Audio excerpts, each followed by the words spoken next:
I'm Sam Bader, co-host of How the World Works. I'm Kira Alexandrian. And I'm Brendan Peck. We have a special series for you guys this week. We'll have 3 special episodes, each one focusing on a different global trend: climate change, demographics, and lastly, technological development. First up, we have Kira's special report on demographics.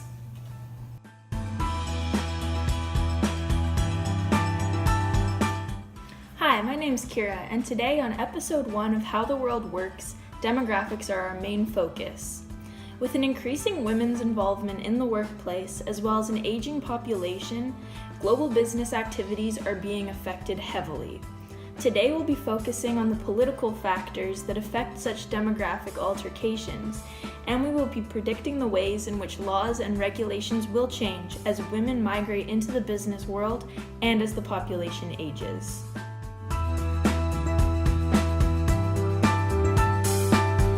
Before I get into the depths of such impacts, it's important to have a general understanding of the 2 diverse demographic factors. Overall, the word demographic relates to the structure of populations and the particular sectors of such bodies. We will begin this episode by assessing women involvement through the lens of demographics and deepen our understanding of this population sector. The immense surge of women in the workforce in the 20th to 21st century and the ways in which demographics have developed have been huge from a political standpoint, leading to women running for positions of power and laws being set in place relating to their involvement. The world has not always been this way, however, still facing remaining negative impacts of a male-dominated business climate that was present many years ago.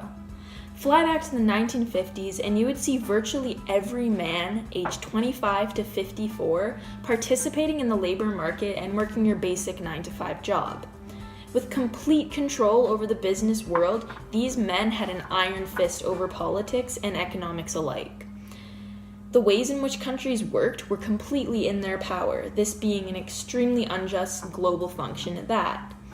Contrasting to this, avert your attention to the wives of such men, and you would be met with homemaker women only responsible for making dinner, taking care of the kids in the house, and looking presentable for her husband.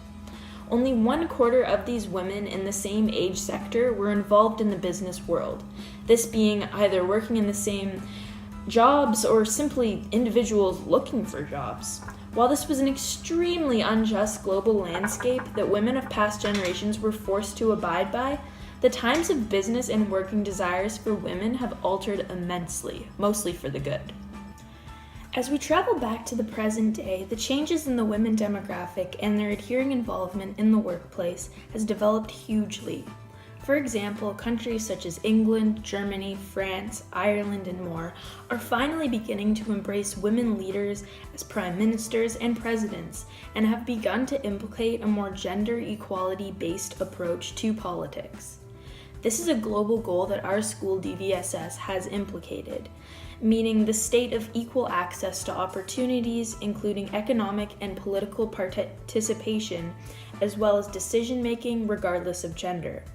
It's a practice that the world has adopted, leading to women's involvement. Furthermore, the state of equality is an important aspect of our school's vision statement, which is defined as an empathetic culture of respect and learning through the lens of human rights. Through this practice of a more empathetic culture in the world and a sense of awareness of human rights, more particularly women's, the business climate has developed for the better for women abroad. While immense developments have been made in the field of women involved in the workplace and gaining places in government positions, there are still inequalities present. These unjust norms lead to questions I've added to my wonder chart here, and are important inquiries for all of us to be aware of. Gender injustice in the workplace and in politics is still considerable, which can be reflected in the differing wages between women and men. Aware of the fact that men typically work more hours than women per week, a study controlling this factor still displayed the fact that hourly, women make 87.9 cents to the dollar. This led me to wonder, with an increase of women in the business and political world, will the wage gap finally close, allowing for true equality? Apart from the wage gap, it's also really crucial to mention female positions of power or lack thereof. With a non-existent pool of past Canadian prime ministers who are women, and a history of zero presidency in the United States that is female, why is this injustice still present? The past election in the US shows a perfect example of this, and leads many to wonder, why was Donald Trump elected rather than Hillary Clinton?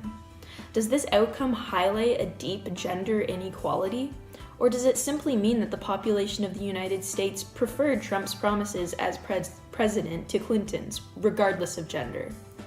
Either way, however, it still raises the question, why are women being left out of the political world?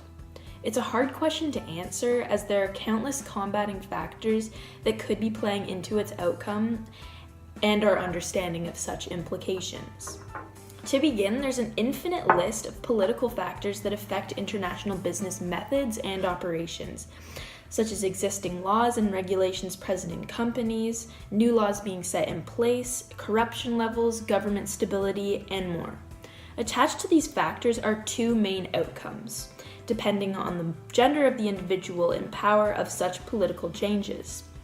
Future laws will be different depending on the gender of the individual infiltrating them, and government stability as well as the general way in which businesses operate will alter due to the increasing involvement of women. Whether such things change for the better or worse is entirely up to the places in which these laws and regulations are being set in place. For example, the way in which the Saudi Arabian government would react to an influx of women involvement in the political and business world would differ on a dramatic scale to that of Canada's or the United States, where such developments would be seen as a more positive and regularly accepting endeavor. In fact, in countries where women are seen as less than men, overseas, etc., and are more solely working within the house, a growth of their political involvement would be simply unheard of. In regards to positions of presidency and prime ministers on a woman's part, it's uncertain whether the political world will ever meet an equilibrium in which men and women are treated alike. It has been almost 227 years of a democratic government in the US, and they've yet to see a female president. It's difficult to fully understand why this is so. Sure, in the past these positions were closed off for women, laws not allowing them to run for such power. However, times and laws have altered, and yet women are still not being implemented. From a single search on Google, one cannot find the answer to why there hasn't been a female figure of ultimatum power in the United States, or in North America as a whole, because reasons and opinions vary greatly from person to person. Some may believe that women are incapable or too emotional for positions of power, whereas others may wholeheartedly believe that women would flourish in high positions in government. Generalizations of these implications simply cannot be made, but what we can focus on are the benefits of the already increasing involvement of women in the workforce and the labor market.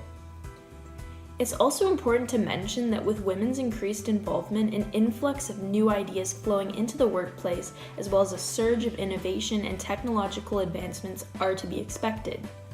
This will most commonly result in booming businesses and higher successes in sales and production. Not only this, but with an increased involvement of women on a political scale, a large portion of the public will be more satisfied with the function of the government, therefore stabilizing the business world and allowing for a new approach to equity. Overall, the increasing demographic of women in the workforce is already a positive change in the labor force and in the world as a whole, allowing for new ideas to flow and innovation to grow. Gender equality, one of DVSS's global goals, is being achieved due to the increase of women in businesses, allowing for a further grasp of learning through the lens of human rights. In the future, hopefully North Americans will see a higher population of women in positions of power and in politics, and perhaps through this process, true equality will be developed.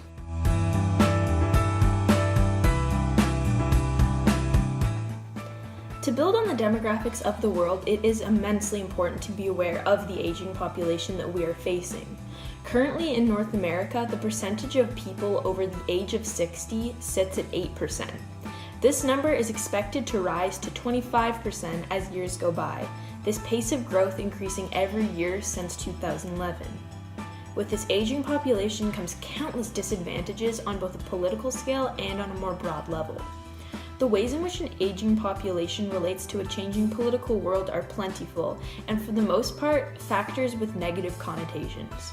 To begin, it's important to understand that politicians are responsible for and can affect the rate of new technology in the marketplace, this being an important growth factor in our generation. With an aging population comes less of an abundance of young, innovative individuals in power, such as prime ministers and presidents, resulting in aged politicians who struggle to keep up with the times.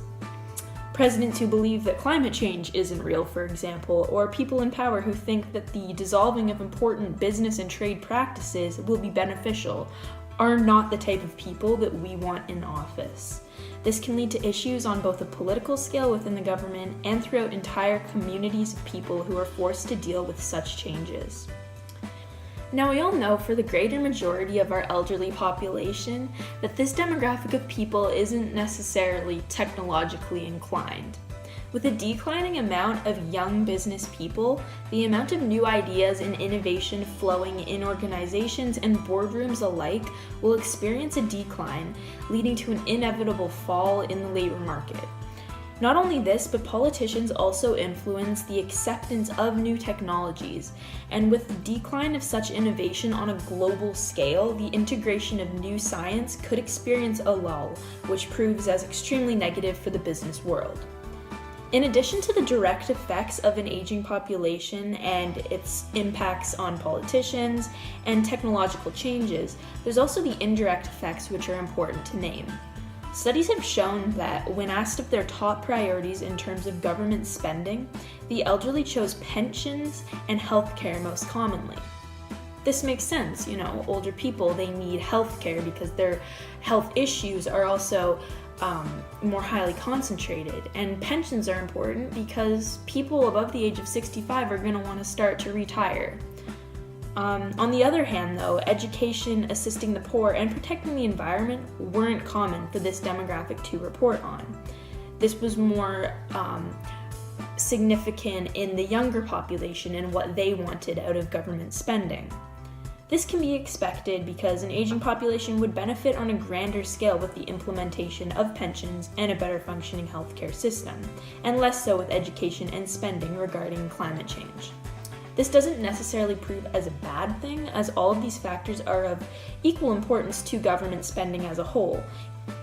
This overall highlights that laws and policies in certain areas of an aging population are expected to change over time, these patterns further developing this. With the government focusing on pensions and healthcare and implementing laws and policies to incorporate extensions and expansions in these areas, there are many political changes to expect.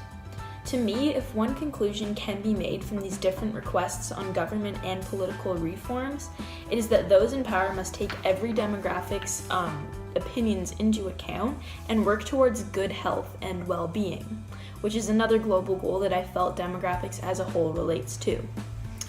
Good health and well-being is important in all age ranges, as it surrounds the happiness of entire populations and their satisfaction in the way that the world is working. With equal incorporations of new governmental laws and regulations and political plans that will relate to all demographics, the well-being of the area will ensue. Better health care and pensions for the elderly, as well as good education and protection of the environment for the younger demographic, will lead to an overall encompassment of good health and well-being of the entire span of age ranges in the area. The plan of implicating everyone's government spending wishes into the political world is extremely important and relates very clearly to the school's vision statement. By listening to everyone's voices and taking everyone's wishes into account, we learn more about equality through the lens of human rights. Human rights surrounds everyone's voice being heard, and when individuals of power reduce the cutoffs in demographics, we will reach this goal. Not only this, but by showing awareness of each age range and the requests for the world, we will develop an empathetic culture of respect, kindness, and empathy, which are all important aspects of our school's global goal. Although there are ways in which we can adopt a more demographically equal approach to politics, there are still some threats and implications that we must consider that may show themselves in the future. Rising taxes in order to pay off the expenses of the elderly and their support for their needs will be prevalent, and through this, certain regulations may be forced upon the political world. A higher retirement age, population control policies, as well as varying political reforms may ensue, and with political changes comes chance for tension. Younger generations may not agree with the changes that are being made, and therefore negative repercussions may result.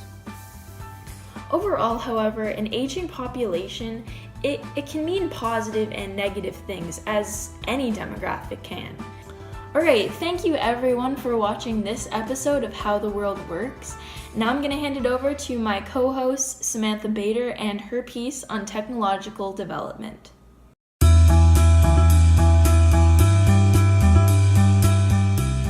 Welcome to today's episode of How the World Works.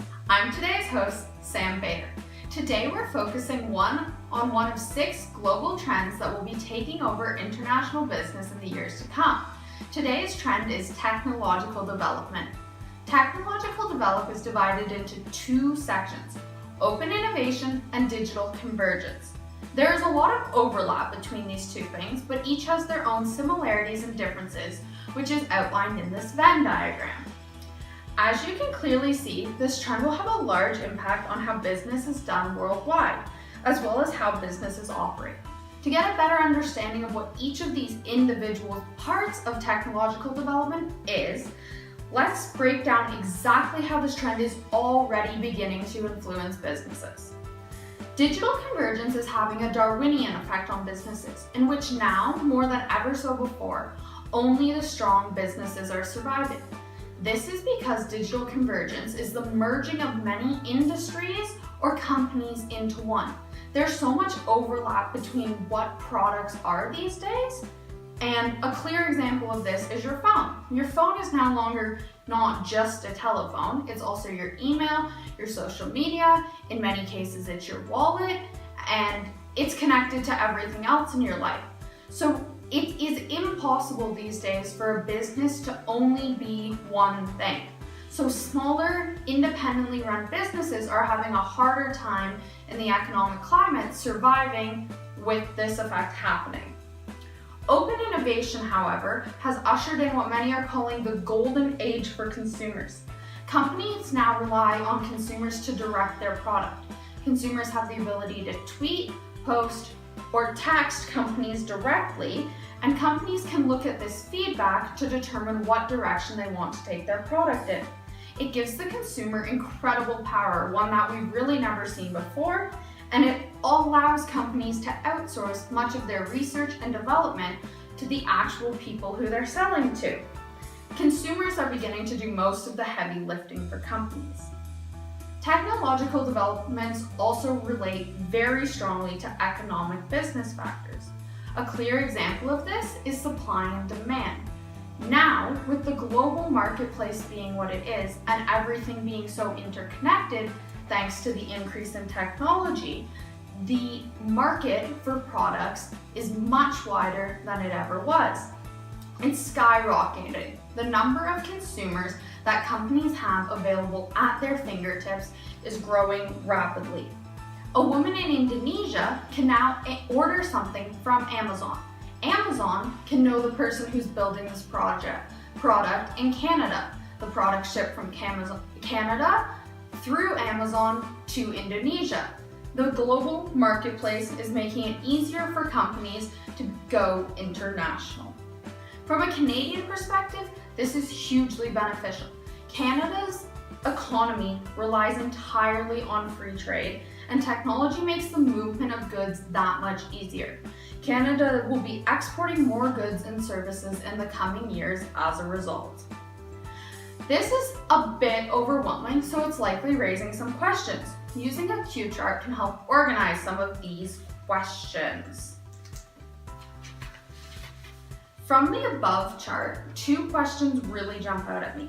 How will digital convergence impact immigrants looking to start a business? And why is it so important for current businesses to preach and actually follow through with having a culture of social justice and change? It used to be that people starting a business could focus on one thing and one thing only. As long as they did that one thing really well, they were more than likely going to be at least somewhat successful.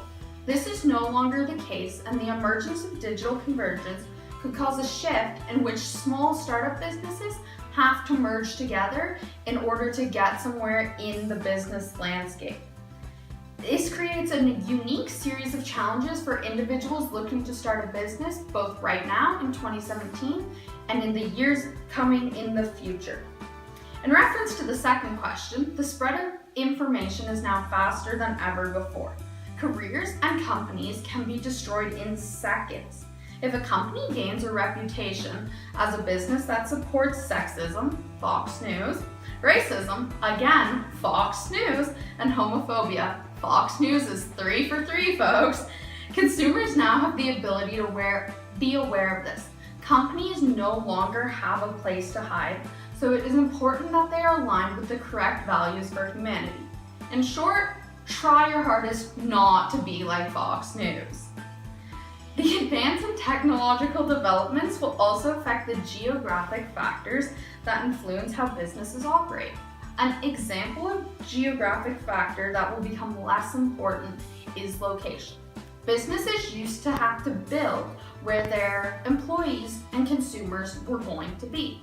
We've already touched on how now consumers can come from all over the world, but it's the same with employees. Things like Skyping, FaceTiming, and video chatting in general makes employees able to work for a company that's based in another country. A man in Spain could work for a company that operated in London, England, as long as he had the ability to access the internet.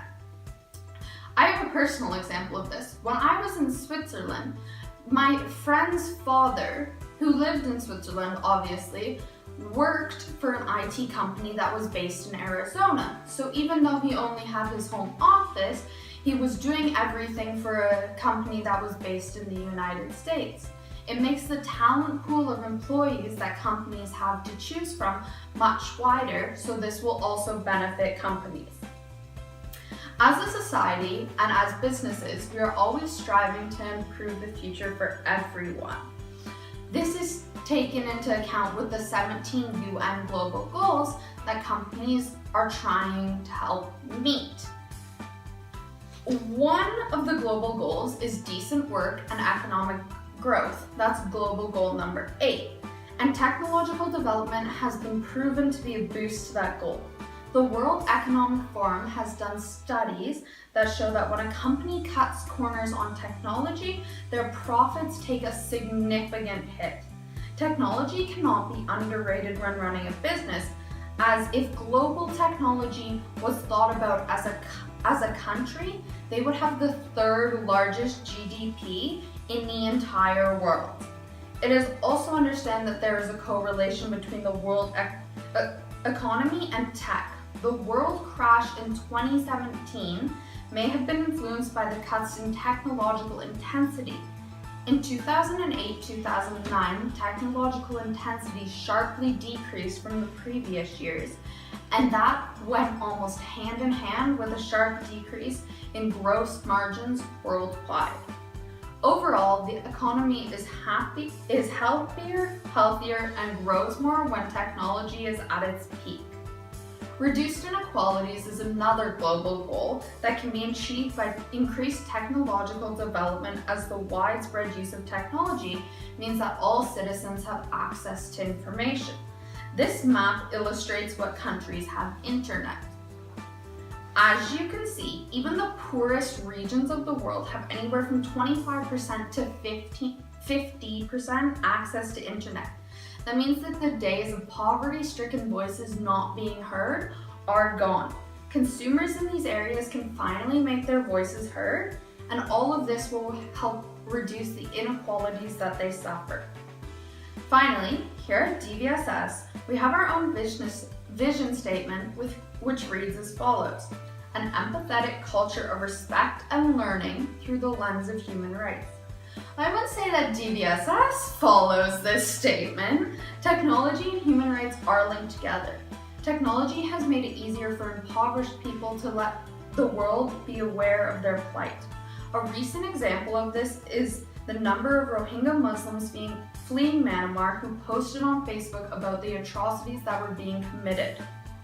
Furthermore, if you look at these world maps below, you will see that the darker countries on each of these maps are the ones with the most technology and the ones with the best recognition of human rights.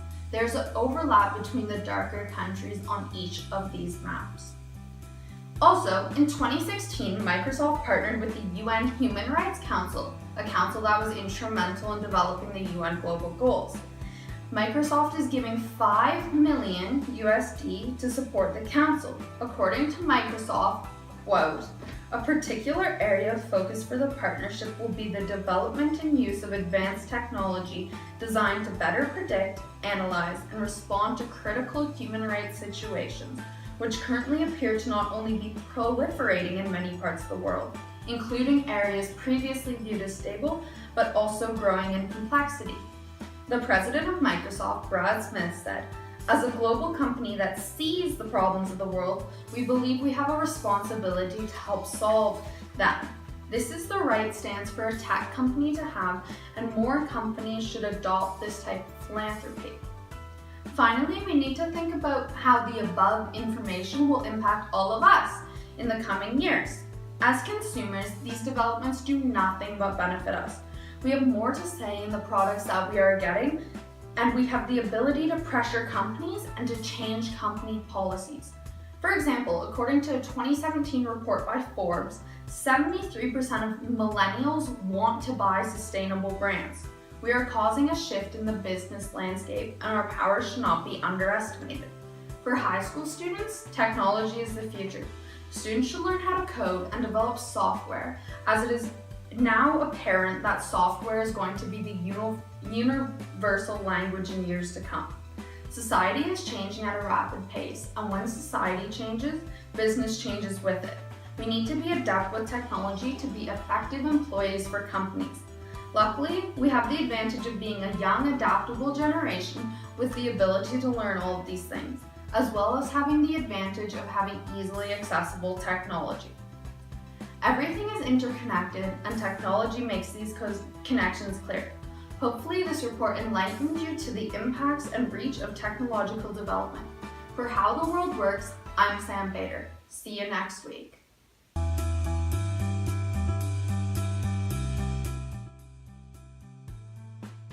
Hey everybody! On this episode of How the World Works, we'll be discussing climate change and how it affects international business.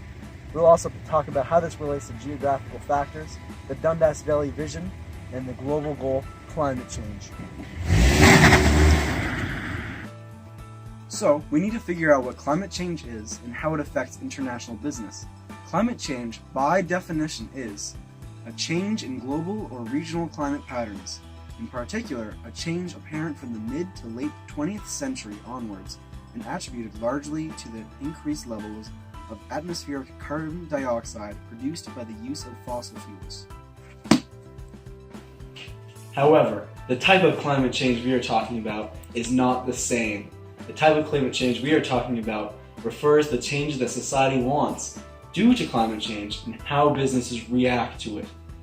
When a business wants to look at the wants of the consumer, they do this through social marketing. Social marketing shows businesses the consumer's desires through a shift in how we view the 4 P's of marketing. The first P was product, which will now be changed to proposal. Proposal is where consumers propose an idea for a new product. For example, a shift could occur in the demand for plastic water bottles as people want longer-lasting water bottles instead. This not only reduces the consumption of plastic water bottles, proposes that companies should make reusable water bottles instead. The second P was price. Price is no longer about the money. It is now more about the energy or psychological cost of changing existing behavior patterns. While setting the price for a product, social marketers have to keep several things in mind. If the price is too low, people may think it is low in quality. If the price is too high, people may not be able to afford it. Socialmarketing.com says, quote, Social marketers must balance these considerations and often end up charging at least a nominal fee to increase perceptions of quality and to confer a sense of dignity to these transactions.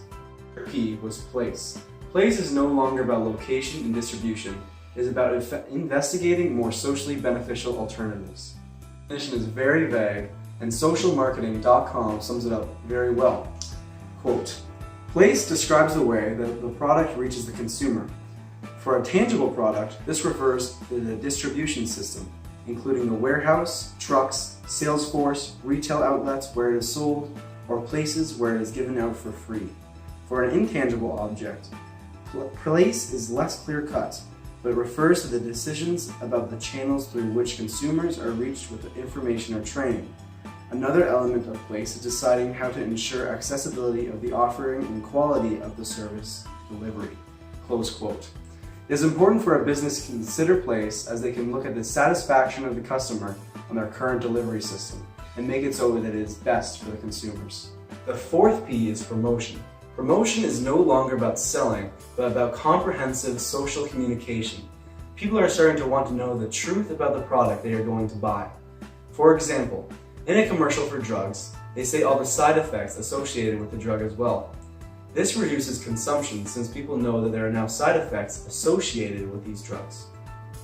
We also have to do more research on how to be more sustainable. For example, consumers may start to want more electric vehicles to drive compared to gas-powered ones. In this example, businesses could react in their societal marketing and research these sustainable ideas. This reduces the consumption of things such as gas-powered vehicles and gas, which is good since they are both bad for the environment. So, overall, social marketing is the consumer's wishes and is also used to reduce consumption. So, since social marketing is the wants of the consumers, societal marketing is where businesses make decisions based upon the consumer's desires, society's long-term interests, and the company's requirements. So, in regards to climate change, businesses will make differences within their business to meet with society's interests of being a cleaner company. So, one of the ways that a business will become a cleaner company is through becoming what is called a green business. A green business, by definition, is an enterprise that has minimal negative impact on the global or local environment, community, society, or economy. A business that strives to meet the triple bottom line. Often, sustainable businesses have progressive environmental and human rights policies. An example of a green business is Tesla. A previous belief was that electric-powered cars could not perform well and they were not worth getting. Tesla has reacted with their societal marketing by providing really desirable cars to the public that are fully electric and really exciting, and some of them are self-charging. In addition to this, there is corporate social responsibility, or CSR in short. CSR, by definition, is a corporation's initiatives to assess and take responsibility for the company's effects on environmental and social well-being. Many businesses will become green businesses in order to have more corporate social responsibility. The climate change trend also heavily relates to the geographic factor. A geographic influence are about the effects that things like population and natural features and weather have on a specific or general location for businesses. There are many ways this relates to climate change. Population relates to the climate change trend as it relates to social marketing. When there's a population larger than another one, it will have a greater impact on international business if they do not react to the social marketing. For example, if a large business like Coca-Cola were to be boycotted in Canada due to its lack of responsibility in the environment, it would not have as large an effect if it were in a more populated area like China. This map shows the population density of the world based on country. Social marketing effects will be more dramatic in a more populated area. One of the things in social marketing is place. Since in social marketing you look at the consumer's satisfaction of the delivery, the natural features of the land can influence the decision a business makes in regards to the way they deliver. An example of the natural features that can change your way of delivery is topography. The following map shows the topography of the world. The way businesses react to social marketing can depend on the mountains around them. In addition to the social marketing P of place, Weather can impact how a business will deliver its services or product to get the best satisfaction from the consumer. Areas with different temperature and different weather patterns, such as snow, will affect a business decision-making to meet their social marketing. The following map shows the average temperature in each country. An area with a lower temperature typically has more snow, which makes it harder to travel. Now, how does this all relate to the Dundas Valley Vision? Well, since the DVSS vision is an empathetic culture of respect through the lens of human rights, I have found that through a company's decision in their societal marketing, due to the social marketing of climate change, they are not only being sympathetic to people's views, but respecting their human rights. The way that these businesses are respecting their human rights is by taking climate action that was encouraged from social marketing. This action against climate change gives humans the ability to have clean water, clean air, and clean food. A good example is the story of the Lorax. In this story, they take down all of the trees, and now people have to buy air from the businesses since there was a lack of it. The businesses that took down these trees were disrespecting the human rights. So, in reverse, a business that does not take down the trees would be respecting the citizens' rights since they know that there are terrible implications of doing so. This also relates to the global goal, climate action. Climate action is to take urgent action to combat climate change and its impacts. All of this relates to climate action as social marketing will encourage a business to become more eco-friendly, and in their societal marketing campaigns they will become more eco-friendly as a result. Therefore, taking action to combat climate change and its impacts. While taking action against climate change, they are also giving respect to the DVSS vision by respecting other people's human rights by allowing them to have clean necessities.